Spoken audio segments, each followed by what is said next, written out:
On this episode, I am welcoming my first guest to this podcast, and I am so excited for y'all to meet him. His name is Blake. We met the first time he was in a class of mine that I was teaching spring of 2020. He was actually in the last class that I taught before we all shut down for the pandemic.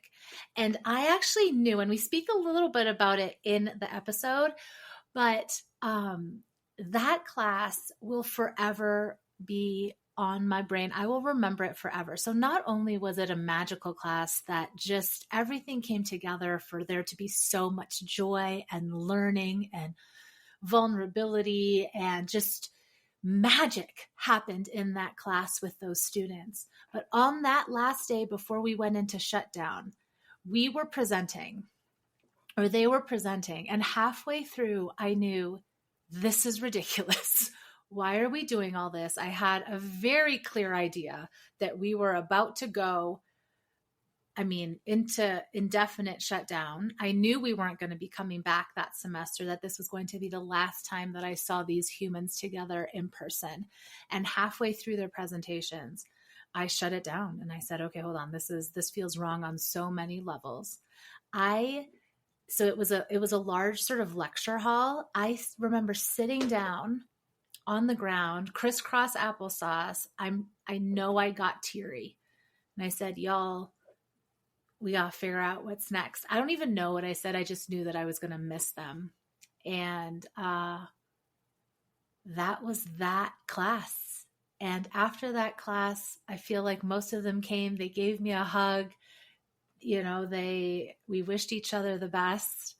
And I have stayed in contact with so many of those students, not only from the universities that I've taught at, but specifically in that class. Actually, another person from that class created the logo that y'all see for Full Send into Adulthood. Oh my gosh, I'm surrounded by the best people. So while I was thinking about this podcast and how I was going to do it, I knew for myself that there was no way that I could have a set plan, that it was going to be one specific format, one specific way, a certain amount of time, all the time, forever, because I knew I wouldn't be able to do it. I need diversity. I need to know that when I want to talk for an hour and have that work, it's going to work. If I want to speak for 5 minutes or I have something for 10 minutes, we're going to do that. And that goes with guests too. I got so excited about, are we going to do a panel? Are we going to have guests come in, interview, co-host? And I was driving in the car. Again, I do speak to this in the recording, but I wanted to clarify for y'all just how excited and how fun it was to think about Blake in that moment, where I was driving in the car thinking about all of this, thinking about speakers I wanted to have on and how I was going to do this podcast and the different formats. And I made a conscious choice in that car driving that I was only going to have on guests that made me so happy, that I reveled in, that I was excited to see, that I got up, and I literally got up that day and I was like, it's Blake podcasting day. And that's what I want all my guests to feel like, is I want to feel like that, because y'all, if y'all are my people and I feel like that about others, can y'all see that I have a feeling that y'all will get excited about the people that I have? Plus, I just want to have fun on this thing. And so I'm going to bring on people that bring me joy. So Blake is someone who absolutely brings me joy. And he was the first person who popped into my brain when I said, I'm only going to spend time with people I love. And then Blake enters my brain. And his joy, his wit, his laughter, the way that he makes jokes, but also the way that he pushes me and the way that he questions me and the way that he sees the world, I adore every part of it. And I figured y'all would too. So without further ado, here's the episode. The very first episode. I'm pretty sure there will be more with Blake. Welcome to Full Send into Adulthood, hosted by Dr. Cielle, a former professor, dean, and certified life coach. This podcast is for you amazing young adults and is a go-to for all things adulting. Join us for conversations about what matters to you, including navigating the often overwhelming ride of adulthood, redefining what's possible for yourself and your communities, and creating a life that you are proud of on your own terms, even if nobody else is doing it. We're igniting a movement where you change the game and challenge the marginalization that often comes with being a young adult. Ready to feel better about this adulting thing? Let's do it. Welcome, everybody, to the next episode of Full Send into Adulthood podcast. And we have our first guest ever, and I'm so freaking excited. So Blake is here. And Hello. And who is Blake? I feel like I should introduce y'all. Where should I start? Let me actually start why Blake. And I don't know if you know this story, Blake, but I was thinking about podcast and really wanting it to be something that I love and something that I enjoy doing. I can talk to guests and I can have a co-host and I can have people on the podcast whom I adore and love spending time with. And you were the first person that popped into my brain. I think you literally sent me a DM on Instagram right after that. And you sent like a voice memo of you being like, I just thought of you. You have to do this. You're the perfect person. You can tell me no if not, but I really want you to. Mm-hmm. That sounds like me. I feel like as soon as I get an idea, I'm like, okay, let's just go for it. And what was strange too is you responded and you were like, hell yes. And I was thinking about doing podcasts, right? Exactly. Me and my friends have well, not necessarily thinking of doing podcasts. Me and my friends always say if we ever do a podcast, it would be the first podcast to get canceled after the first episode. So. Ooh, because of how just because we got some juicy content. I love it. I also don't think that podcasts can get canceled if you do it on your own. So just FYI. Okay. For future. Well, maybe we'll have one viewer and it'll be you. Yes, every time. Now and. Because y'all, can you already hear like how amazing he is? So I figure if I adore this person, y'all are going to adore this person. And so welcome, Blake. Thank you so much for being here. Of course. Thank you for having me. And I'm thinking about how we met. So y'all, we actually met spring semester of 2020. So it was the year of COVID and Blake was a student. And Blake, I can still remember where you sat. You were like 4 rows I first started in the back corner, and then by the end of the semester, I made it up to the front row. You do. You kept moving forward. Yep. But you were always on my right side. Yep. You're always on my right side. And here's what's fun about Blake. So y'all, maybe I'm outing professors, but there are some classes, like we love our classes, I would think. Don't teach if you don't. But there are some classes that are just magic. Like the group of people that came together at the right time in this location, all of the things.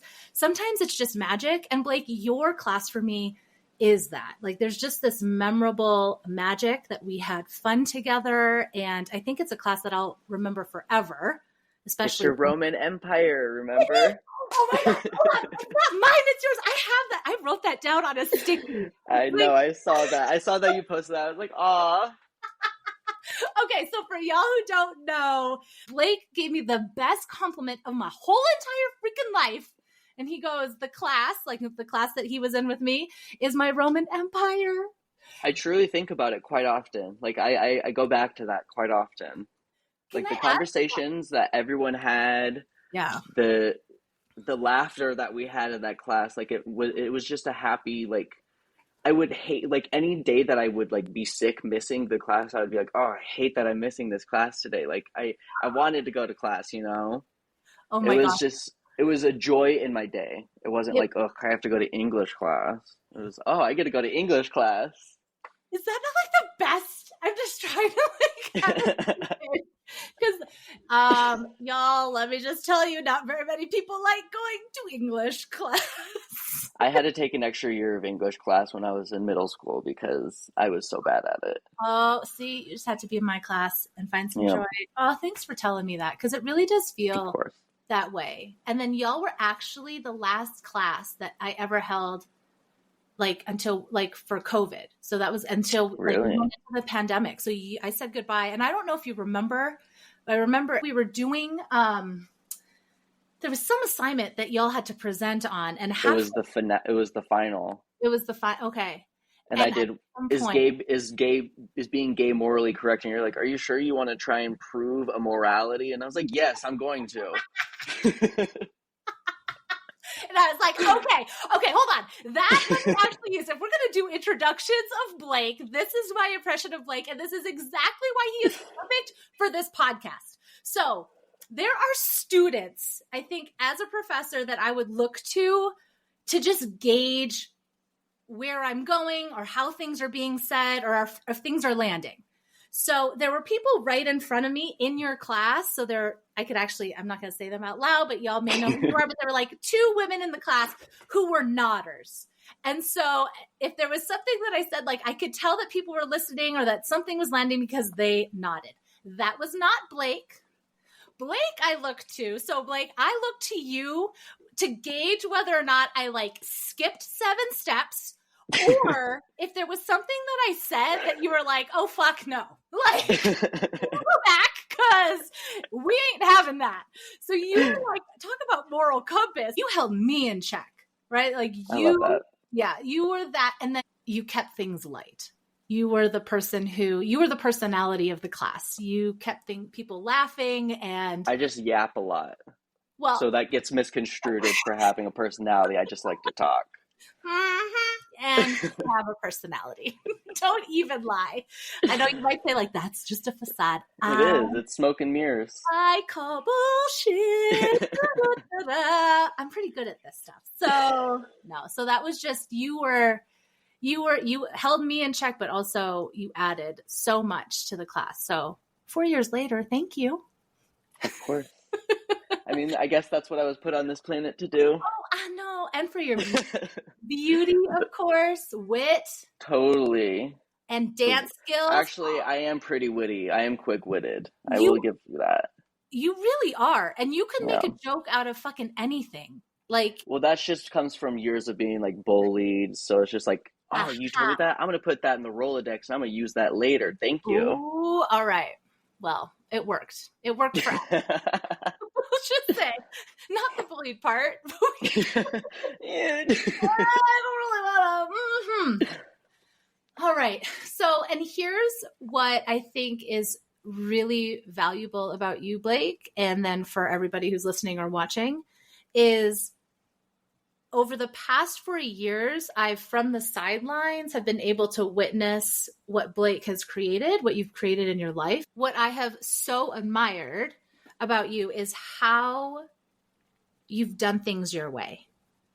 And we were talking before, and you sort of knew is that first year that we were together, that first semester, I had an inkling that college may not be for you in the way that you talked about majors and education and the money and all of the things that made up sort of this college thing. And you were doing art. I knew that you were questioning at that point. And then to see that you did not continue, that you chose a different path for yourself, that you moved locations, you made some big ass decisions, and now you're living in Tampa, Florida, doing your art, tattooing, things for yourself, and feeling really good about that. That's what I'd love to talk about today and get your perspective, because I think it would be really valuable to others who may be facing this uncertainty and knowing that things don't feel right, but not knowing how to move forward, or even if you're allowed to move forward and put yourself first and do things for yourself. And so I'm saying that's the focus, but y'all should know that Blake and I go on tangents. I mean, as you can see before, I don't know how long you've been actually recording, like since the start of the official episode, but we've been recording for like 40 minutes now, just like going on tangents, talking back and forth about whatever. So yes. But y'all are in for a ride. I know, I just started like 7 minutes ago, but we'll do a B-roll. We'll figure it out. I was going to say, you're probably just going to like cut some things from like the tangents before, like be like, there you go. Yeah, we'll figure it out. Yeah. This is, again, y'all, this is the first time. So It's going to We're be figuring it out together. Exactly. So let's see, where are we going to start? I would love to know, why college in the first place? So why did you choose to go to college? So it was a decision that I made because my mother said, you can either go to college and I'll help pay for rent, or you can go move out and get a big boy job and you pay for everything. And I said, I don't have any money saved up. I'm going to go to college because I don't want to pay for rent and be a big boy yet. I still want to be a kid. And so I was like, I'm going to at least go to college for something that I enjoy and have pride about, because I didn't want to, even in high school, I begged my mother. I was like, please let me drop out. I can't do this school thing. I hate school. I've always hated school. Just like the concept of it. I love learning, hate school. Yeah. And hold on, pause. What's the difference for you? School is being taught. Learning is absorbing and experiencing, and it's not necessarily you have to do this and you have to get 100% on this test, or nobody will even consider you a person in the real workforce, or you can't even be considered for this. Because I was the type of kid that was just average. My GPA was 2.5. Like, I was an average kid, got by, did good grades, didn't get bad grades, but was always like, oh, well, you need to do better to be considered. And I'm like, well, if we're all doing better, then what's the new better than that? Like, that scares me. Like, I can't even do the better. Like, and like, I had friends that would be in like 5 AP classes, and they have like, they're taking their pre-college courses. I'm like, I don't understand how people can do that. That gives me like the most stress ever. Yeah. But like, learning and experiencing like through real life experiences or just conversations with strangers and people and hearing stories, that to me is learning. Okay. And that you enjoy, but the being taught that you said, which was more related to, it feels a lot like proving worth and always having to be better.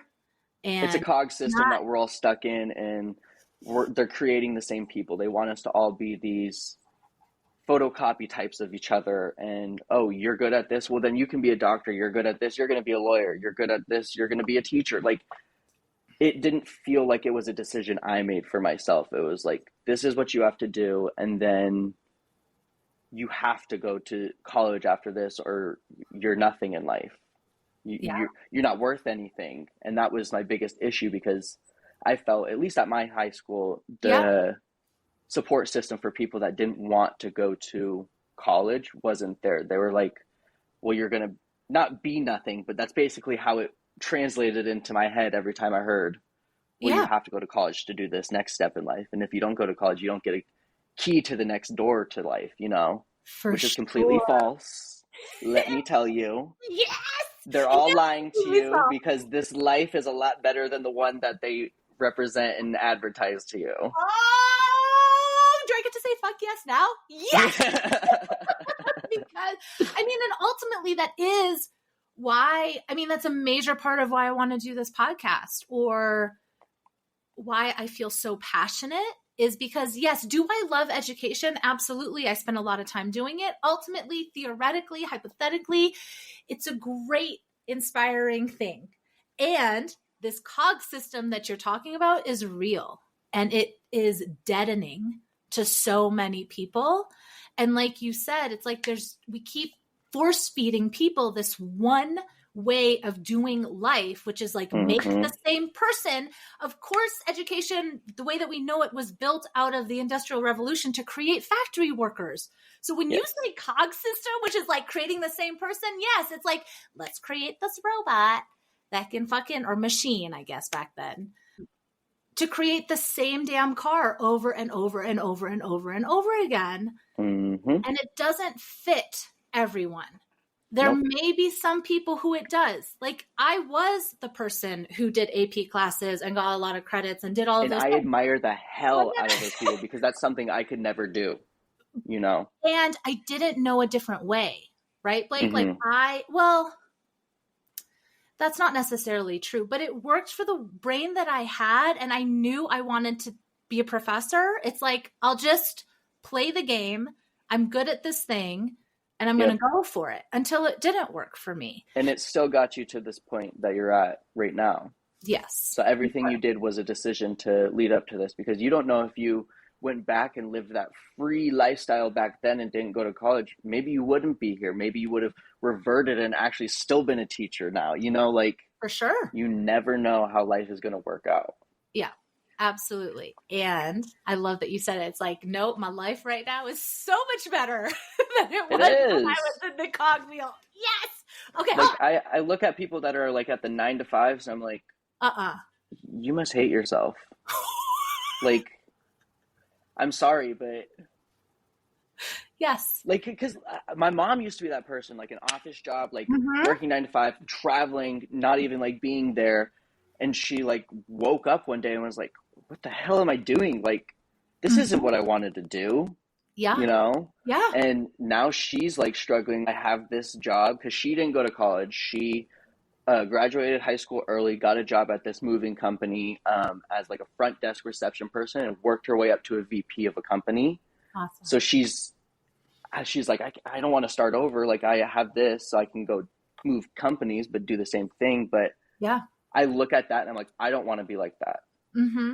You know, I hear so many people, Blake, in your age range saying the same thing, right? Because my generation, so what am I? I'm like the oldest millennial, born in 81. So I'm the oldest millennial, I think. Our generation was, we just follow the rules. Like, we don't ask questions. We don't fight back. We're told, go to college, get a job, have 2.5 kids, work forever, and you're going to be fine. Like, you're going to get to this thing called success. And so now in our 40s, seriously, it's like your mom. We're all, I have so many clients who are like, the fuck am I doing? We did everything by the book.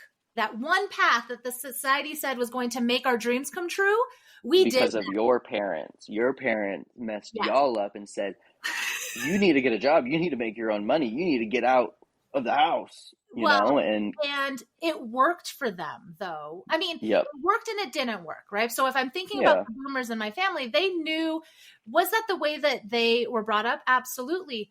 But the systems were also set up to support you working at one job. You know, you get a pension. That's how it was back in the day, you know, like, and it worked better. It worked. Like, me now living back in the day about like 50 years ago would not work out. No.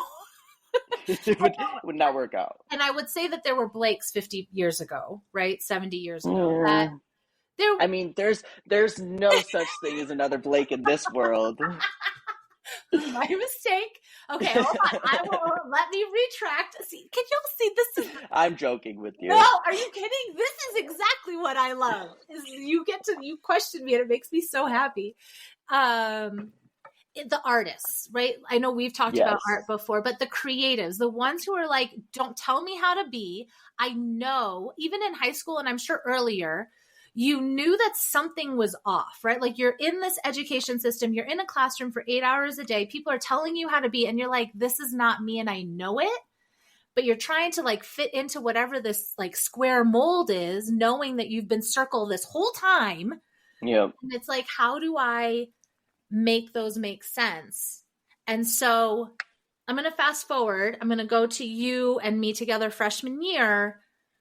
When did you start knowing that like college is not for you and thinking about other options that were not the way that people said you should do your life? I mean, to be honest with you, I mean, I always kind of had that inkling in the back of my mind, like the doubt of, is this the right thing? But what finally did it for me, it's actually, this painting right here was my final for my 2D art class. Okay. And I was just doing it. I was sitting there doing it. And I was like, why am I in college? Why am I doing this? Like, just had like this huge epiphany, and I finished the painting and I turned it in. And for my artist statement, I was like, this is my last piece of artwork. Thank you for the opportunity. And I just didn't return. And you knew you were done. Yeah, I was done. I was like, this is it. Like, I'm creating art. I'm doing stuff for myself. I don't need a degree to tell me I'm a good artist, because that's the only reason I was doing it, because I wasn't going to use the degree to be a museum curator. It was just more so to be like, yes, you can do art. I But think I you was have. like, I don't need something to tell me that. No, you don't. And can you I can repeat? mock up something So on good. Photoshop for myself, you know? I can make myself a degree. Shit, I could send you one too. First podcast guest certificate. You're welcome. I'll take it. I'll frame it. Oh, now I'm like, how can I create one? That sounds like fun. I'll have you do the art and you can create the background. I'll add like a little Perfect. unicorn on there. It'll be great. Can you repeat what you just said about no degree? I didn't need no degree to tell me that I'm a good person or I'm a good artist or that I'm doing the right thing. It's simply a fancy piece of paper with some nice gold foil on it and some president of a company's signature saying that, yes, you did this. Yeah, for sure. I know that's very simple-minded, but like, that's what it boils down to. But like, people that, like, I'm saying this and like people out there getting like doctorates, they're like, it's not a fucking piece of paper. Hard work and determination is what it is, you know. I think it can be both. Hold up, because let's talk about that real quick, because I think it's important, especially since we're coming out of graduation season. And I did do the doctorate, and I actually didn't walk, and I don't have any certificates. My mom actually just gave me all the certificates that from like college, and I was like, oh, that's right, we have these somewhere. I did that. I did do that doctorate thing. Actually, this is right down here on the floor. I just was handed all of them, and I don't know what to do with them. But I think it actually links to what you were talking about too, about averages and like this thing that we have to always do something extraordinary or that it's meaningful, or we can even link it to the process of life. Okay, we're just going to go there. I think you're right that it is a piece of paper. And I think that when we get to graduation, the day of, for example, and let's say you do walk across the stage and there's a celebration and you get this piece of paper, it does feel really amazing in that moment as a culmination of, I did this fucking thing. I think that you probably felt that when now you can say, I'm a certified tattoo artist. Oh, yeah. Like you did. Yeah. There was a goal that you had and you achieved the thing. So it does feel like an extraordinary feat in that you had never done it before, right? Like this is me. I've worked so long to get this piece of paper, graduate with a degree of some sort. But what we don't talk about is what happens right afterwards. And right afterwards, it's like, oh, we're back to life again. And we restarted. I'm on a new level. I'm on a new game.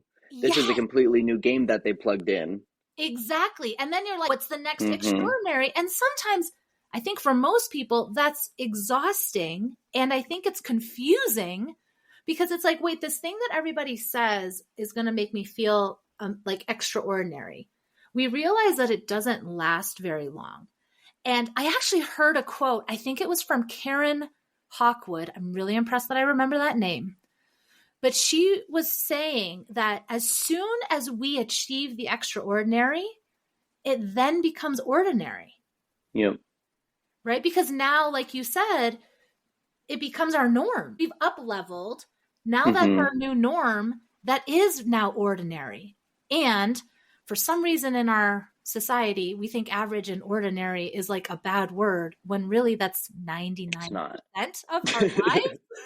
Yeah.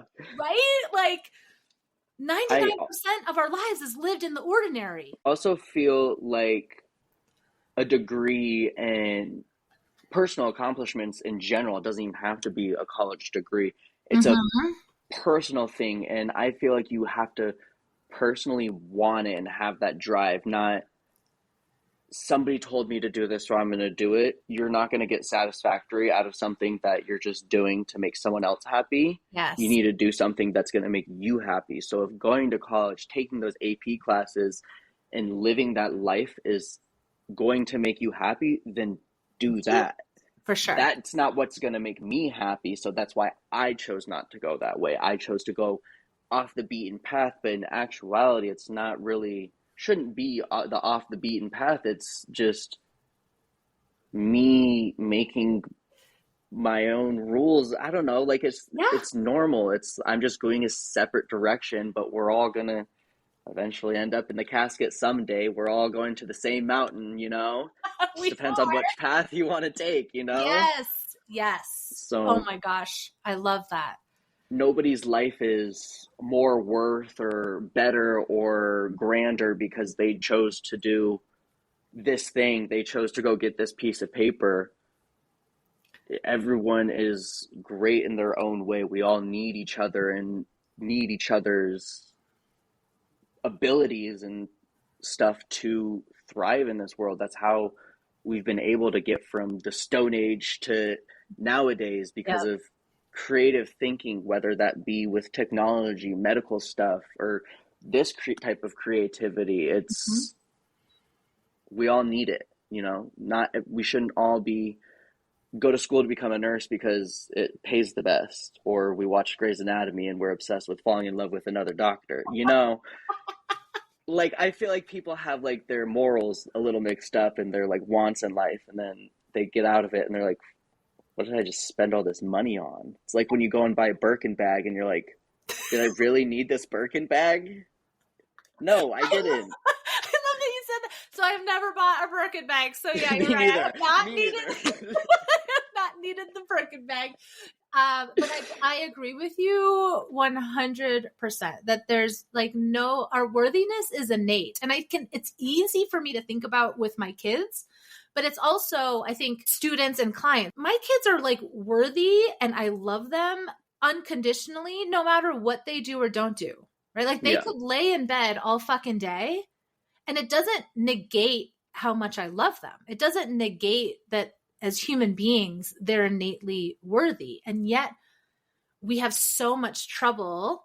Again, society, there's a lot of reasons for that, understandably Yeah. so, to actually own this sort of inherent worth. We keep trying to prove ourselves and we keep trying to do things that'll look worthy. And maybe if other people approve of us, then we'll finally approve of us and feel this level of peace or joy or happiness. And I think that's what so many people, if I were to say, like, what do people mostly want who have been talking to me related to coaching, it's like people just want to fundamentally live a life that's personally meaningful to them.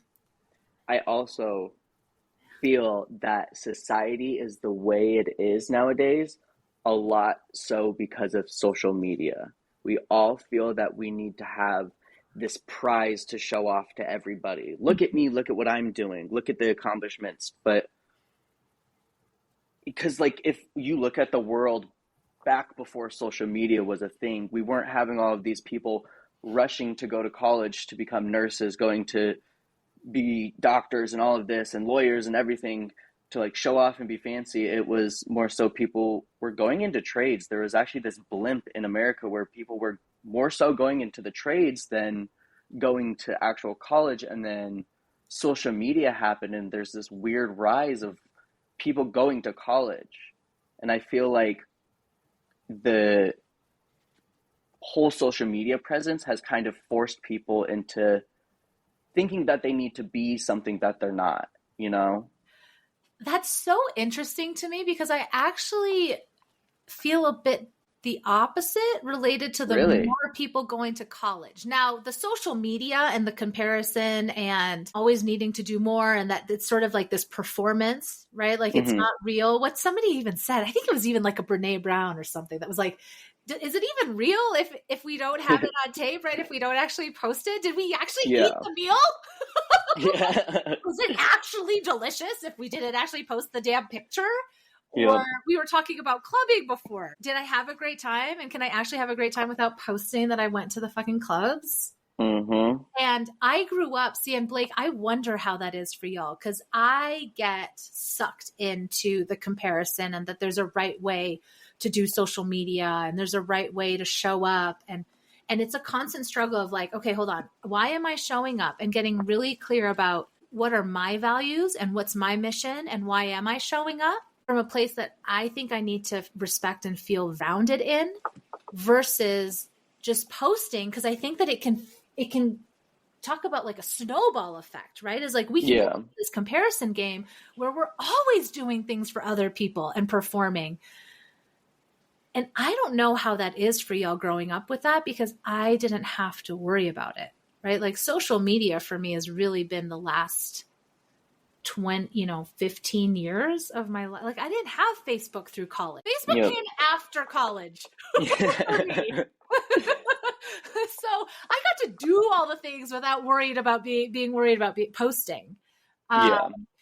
And the part that I was thinking about related to going to college for reasons that are not our own, that was still really important or really forced even without social media.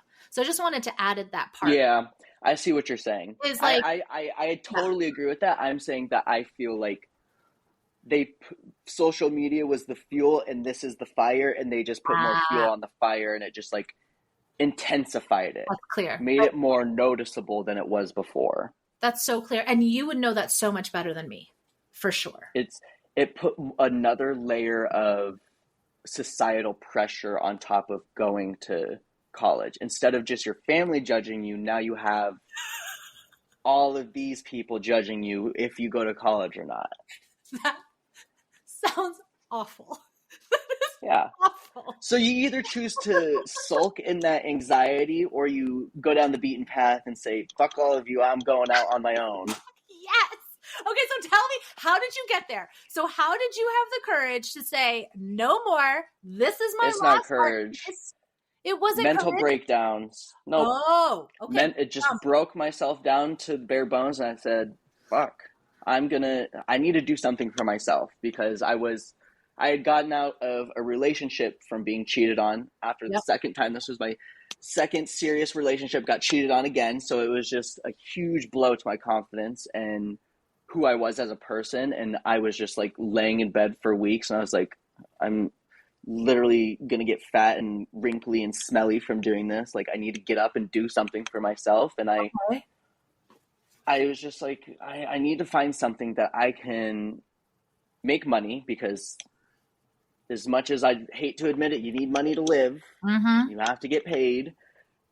And I need something that I can show up every day and be proud of what I'm doing and be happy that I'm doing it. And I'm not going to get irritated or upset or bored with it. And art has always been, ever since I was a kid, I've always been doing art. I use it as an outlet. I use it for whatever. Like, I'm a very creative person in every aspect of my life.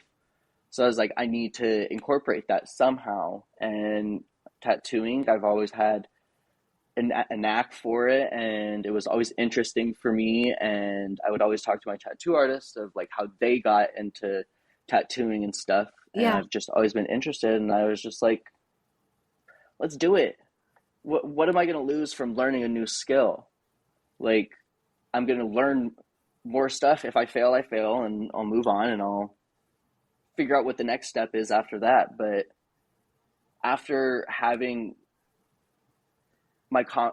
so when I was younger, a lot of things happened to me. I was sexually molested, and I was abused as a child, and a lot of things happened. And so growing up with that, I have PTSD. So growing up with PTSD and figuring out how to navigate life from early childhood to now has forced me to grow up. And I also have type 1 diabetes, so that forced me to grow up even more. I wasn't normal. I've always been the weird kid. I've always been the odd man out. I had to bring the diabetes disc to class and have them like play it so everyone knows what diabetes is, and then get the questions of like, if I touch you, am I going to get diabetes? You know, just always being an outcast and always taking blows kind of just forced me to a point in my life where I'm at now of just, I accept things as they are, and I don't allow things that I can't control affect me,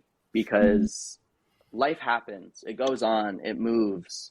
I may be upset in the moment, but I allow myself 30 minutes to cry myself out, and I get up, I shake it off. I'm like, I'm done. You're done. Get up, do something, put this emotion, this anger, this whatever towards something else. Be successful with this instead of sulking in and being depressed, because I spent a lot of my life being depressed, and it's not fun, you know? Well, you're not the only one. So first, there's so much that you said in the last couple of minutes that I did not know about your life. So thank you so much for being willing to Yes. share. Oh yeah, I'm very open about that with a lot of people. And I wonder though, so here's where I'm stunned and in awe of you for, and I'd love your take, is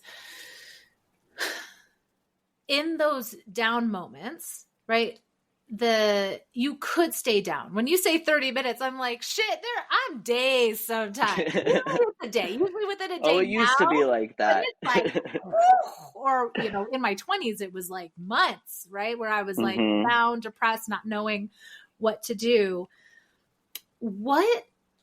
If you could slow it down, what goes on in your brain and or your body? Or what do you think is sort of this value system? Or that sounds really hoity-toity, but it's like, where are you coming from that has you shake it off and say, I'm going to use my anger. I am going to do something that I'm proud of, which I'm thinking is your definition of successful. Like, I want to do something that I'm proud of. I'm going to use this anger. I'm going to use my sadness. I'm going to use what I've learned related to my past to shake it off and do something. What is that?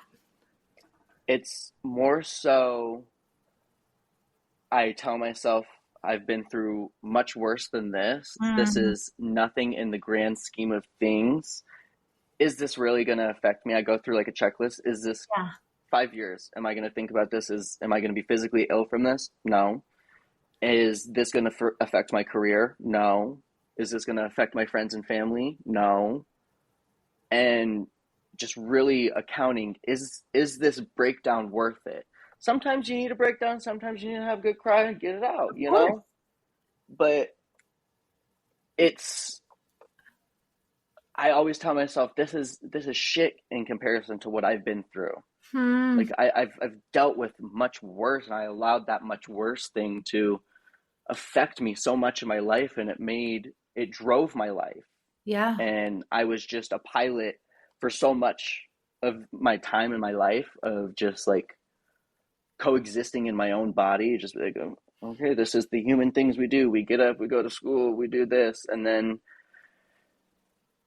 tried to kill myself in high school years. And after that, I got better, obviously, with help of doctors and medication. And I realized that life is really worth living. And you only get this opportunity once, that I'm aware of. I don't know what happens after this, but it's really worth living. And just because you're upset and sad in that moment, or you feel like you're not doing the right thing, doesn't mean you can't change it. You're the director in your own movie. You can make this go however you fucking want. And when you actually realize that and possess that, life becomes so much easier. Because yes, you're upset and you're angry in that moment, but in days' time, you can do something to change that. You can, if you really royally fuck up, a good apology, it helps sometimes, you know? Yes, with some amendments. I mean, unless you're breaking the laws, like doing like really bad things. Obviously, I'm not like saying that type of stuff, but getting a bad grade, not going to like dropping out of college, or like doing stuff like that, it's not going to ruin your life. It may feel like that in the moment, but it's not.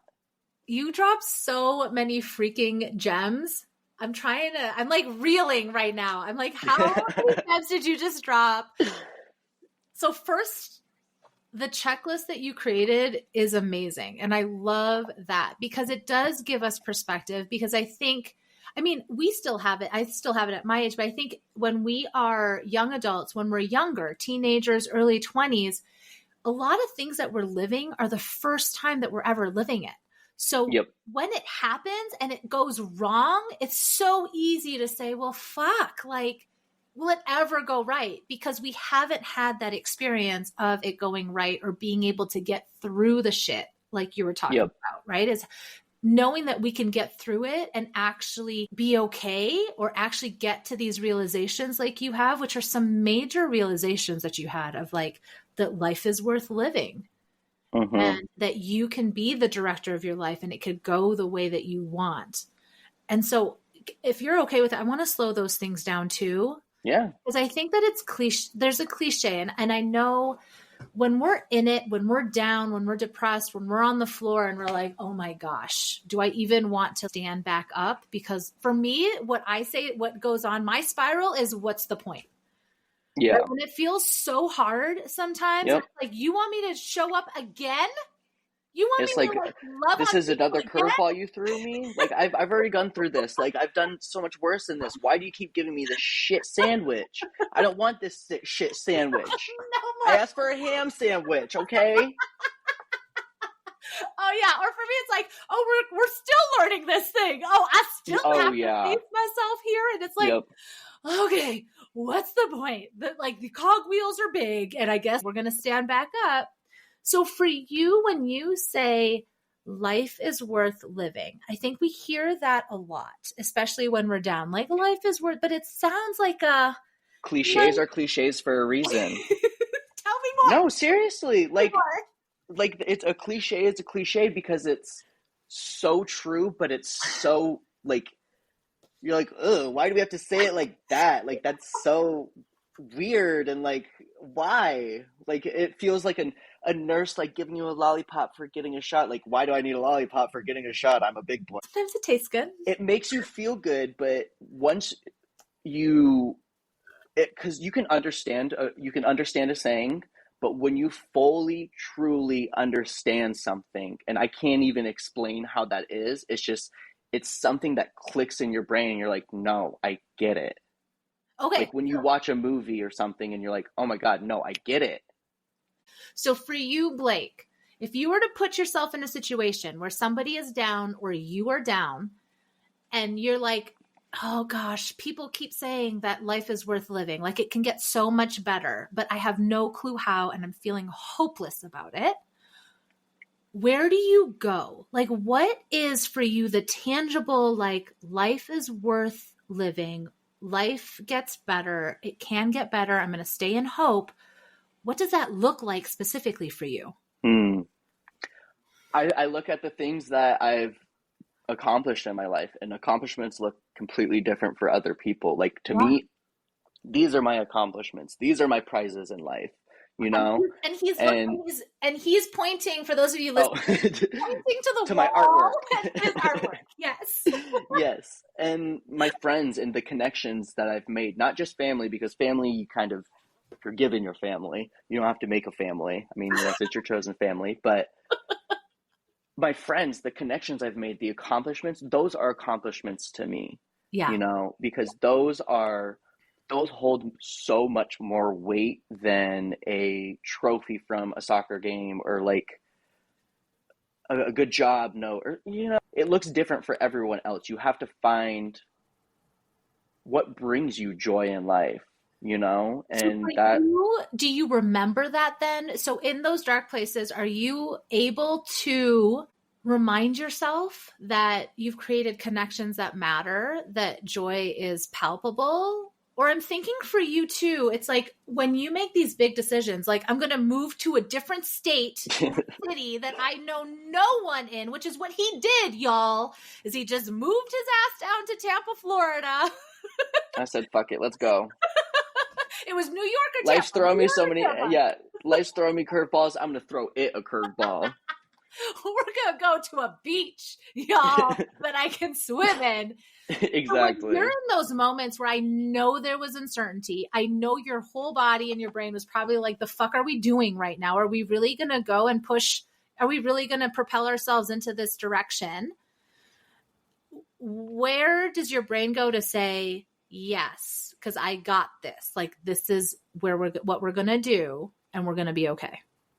Let me walk you through like a breakdown. My most recent breakdown, I'll walk you through it. So it was about my tattoo stuff. They were being not mean, but they were just like holding me. They were stopping me they weren't supporting me. Yeah. And I was looking for a job, still couldn't find a job out here. I got a job now, but was just like a day job to pay the bills and stuff. And I just felt like, oh my God, I'm living, my mom's buying my groceries. This is not what I want. I don't like people supporting me like that. I like being independent. And I just had this breakdown. I started bawling my eyes out, and I called my mom, and I was like, Mom, I feel like a failure. Like I'm living off of you. Like, this is not what I imagined when I moved out here. This is not what I planned. And she was like, hold up. You're 23, moved to a completely different state with absolutely nobody. You got your tattoo license. Yes, you got set back, but chill out for a second. Yeah. Had my little cry. I was ugly crying. And I did the checklist. And then one thing, I know this sounds silly, but one thing that really helps me get out of my crying funks, I look at myself crying in the mirror, and I'm like, God, I'm an ugly ass crier. And it just like makes me laugh. And I don't know why, but it just makes me laugh. I'm like, God, you're an ugly crier. Like, stop crying. And it really just helps me like get up and like wipe my tears off my face. And then I come out and I look, that's why I have my art up, is because it needs to be in my face. I need to see it all the time. And I walk out and I'm like, you're doing the shit, Blake. Like, you're doing it. You need to stop, pump the brakes, and look at your life from a third person view and realize that you are accomplishing things. And like, you need to give yourself grace and not expect so much out of yourself. Yeah. I feel like sometimes I expect too much out of myself. And when I don't succeed with what I expected, I'm like, well, I'm shit. I didn't do what I said I was going to do, you know? But then you look back and you're like, yeah, you didn't do one thing off of that list, but you did all of this, like 500 other things, like 100%. And you discredit yourself already, you know? Yeah. We discredit ourselves for the one thing out of 1,000 that we didn't do. Right. Well, you remember one negative experience over 100 positive experiences. So absolutely. Look at us reading the same research. It makes me happy. That was from therapy, actually. Oh, well. That was from my therapist. I was like, oh, okay. Your therapist and I are also reading similar research. My couples therapist said expectations are premeditated resentments. Mm-hmm. And I think about that often. Or we could actually lean into, we're trusting the process part. Yep. Like the thing that actually makes me proud, for example, might be for you, it's like creating art. For me recently, it's been, I'm actually going to use my voice in a way that I hadn't used it before. I'm going to say something that I don't usually say out loud. I'm going to post the damn thing because it feels good to me. And I know that it might support one person. And it showed up this morning for a reason. So it's like trusting that and knowing the win for me is me actually saying the truth, and then I can let it go. Also, saying it out loud, saying your accomplishments out loud, hearing it, saying it, and reverberating it from your chest, that helps. Because thinking it, yes, you can think all day long, but when you actually say it with your chest and you say it out loud, you're like, yeah, I did that shit. It feels good. You get a little chill in your body when you do it. That. I love that. So you ugly cry. You look at yourself come in out. The mirror. Yep. It helps you get out. And so then tell me finish that story. Complete that. Then I look at my accomplishments and I go through like my mental checklist in my head, and sometimes I'll say it out loud, just depending on where I am and what time of the night it is, because I live in an apartment, can't be loud, you know. And I'll look at my art and I'll FaceTime my friends. I'll like create art if I need to, you know. It looks different for everyone. So I can't sit here and say like what I'm doing is going to help the next person, but it may, you know. Yeah. But my biggest suggestion for anyone is trying things out. Like when I was in therapy, and like finding my coping mechanisms, it feels so robotic and so weird at first. But then when you find something that clicks for you, it feels so natural. And you're like, oh my God, I've been waiting for this natural feeling. Yeah. But you have to go through the awkwardness to get to the comfortableness, you know? Yeah. And that's with anything new. And I really love that you brought in the natural, because I think, especially in this Western society, we've separated brain and nervous system, and we've put so much emphasis on how amazing the brain is. But 80% of communication if we were, I get that it's all related, but is body to brain. So that's 80% Yep. is this way and only 20% is the other way. So when you said something that feels really good, I love that you honor that, because I think Yep. it matters so much. So here, I'm curious then, as sort of this wrapping up of what we've discussed already, is thinking about people who may be listening to this and about to make a big decision, or they know that something's off in their lives, like something doesn't feel right, but they don't necessarily know what the next steps are. So that's the context. Mm-hmm. So for you, from that sort of freshman year of college where we were together and sort of a lot of that uncertainty, and you're asking questions and you're thinking about things differently, and you're like, what can I handle? I'm going to look at myself first, and I get to treat myself like I matter. Could you name a fear that you had at that point? Mm-hmm. Fucking up. Doing the wrong thing. Okay. Doing the wrong thing. Okay. So to that question, 4 years later, like it legit has been 4 years later. I know. I was looking, because when you sent that audio message, I was like, oh God, what was I doing 4 years later? So I went on Snapchat, I went back, and I was like, I was a completely different person. Oh, yes. You've lived a whole life in these 4 years. I've lived many lives. I'm getting the sense of that in this conversation. So what would you answer to that related to the fear of fucking it? Wait, you said doing it right. Fear of fucking up. Yeah, doing it right, fear of fucking it up. So what would your response be, or what's your take on that 4 years later? On how to do it? Or No. How I feel about it? Or if I still feel the same way? I don't know. Good. See? That's good. That was this very open-ended question that could have gone 10 million different ways. Yes, and? Are you asking if I feel like I fucked up, or Well, I know. Because I absolutely did, and I'm grateful that I did, because I learned from all of the mistakes that I've made, and I am where I am today because of those things. Oh, okay. All right. Thank you for asking me the questions back so that I could get clarity, so I have a better idea. What I'm wondering is about that fear of fucking up. What have you learned over the past 4 years about trying new things? That it may be scary to do things by yourself. Being an adult, going into the adulthood, it may feel weird at first, but after you come out of it and do it, it's so rewarding, because then you can sit there and say I did this myself. Yeah. I didn't get told to do these things. I did this on my own free will. And that's what life is about, is having free will. That's the one great thing about being human, is having free will. So why not exercise that? I love it. I love it.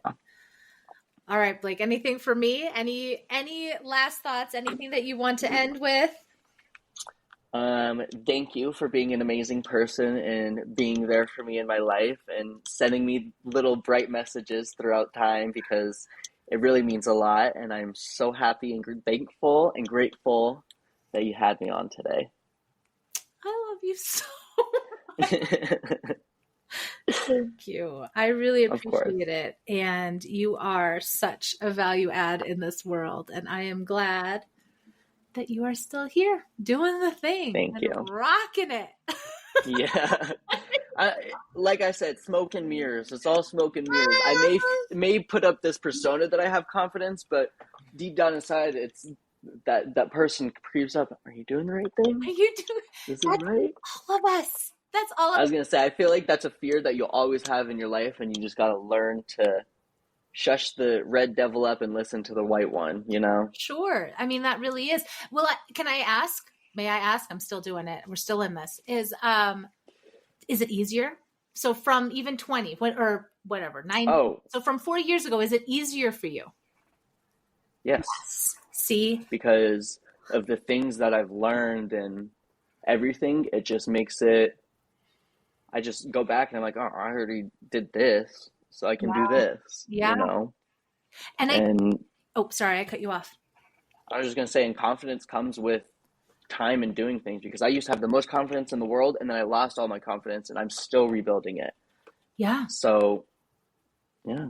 And we can have confidence that feels different in a variety of areas, right? Like we can feel really good, for example, in our art, but in our relationship, we feel different in our family dynamics, in friendship, right? Like I think it shifts, but I think what's so important that you said is it really happens in action. It's like, we will live through this. And it's only by living through it and surviving, I think, that our nervous system's like, oh, we got this. Like no longer new. It's become our normal or our ordinary or our average, like we talked about. So now it's like, all right, we're up leveled. We're good. Let's keep going. Oh my goodness. So many good things. So thank you so much. Of course. Like I could talk to you forever. And I'm excited to have you on again. Yes, of course. I can't wait. All right. Can't wait to yap with you again. Ooh, I love it. All right. Thank you all for being here. See you at the next one. I realize that we are at the beginning of our podcasting journey together. However, if you are already excited, already wanting to share this with people in your lives, already thinking that it would be beneficial to have these conversations on a more global scale, there are ways that you could support that. One of the main ways is to like, follow, and subscribe on whichever platform you are watching or listening to me on. You could always comment. I would love to know what you found helpful or interesting in any of the episodes. And of course, if you have ideas about what conversations, what topics you would like to cover in the future, please let me know. Again, this podcast is for you. Other ways that you can find me are on social. So I am on Instagram, TikTok, and Facebook at Cielle Amundson. That is at CIELLEAMUNDSON. Find me there, say hi, let's start a conversation. And if this is something that you think other people in your lives would love to be a part of, would love to hear, would love to be in conversation with, please share this with them. Thank you again. And I look forward to seeing you or having you at the next episode.